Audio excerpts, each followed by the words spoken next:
అబ్బా నెత్తి పగులుతుంది. అమ్మా అను, అమ్మ ఎటు పోయిందిరా? నాన్న అమ్మ పనికి పోయింది.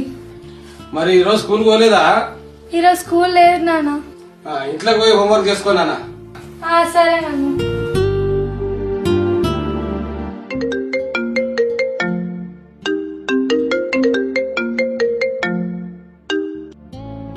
హలో, ఇదేనా మర్యాద? ఏమైంది? ఏమైందా? పైసలు తీసుకుని ఏడాది అవుతుంది. ఇయ్యాల రేపు అని ఇట్లా ఎన్ని రోజులు వాయిదేస్తావు? అన్నా అన్నా కొద్ది రోజులు ఆగన్నా, పరిస్థితులు బాగాలేవు. ఇస్తా. నీ ఓపిక చల్లగుండా.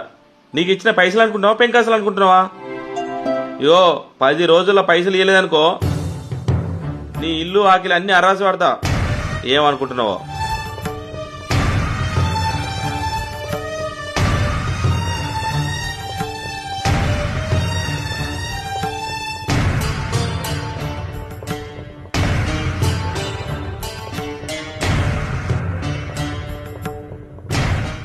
ఏమైంది నాన్న? ఏం లేదు బిడ్డ,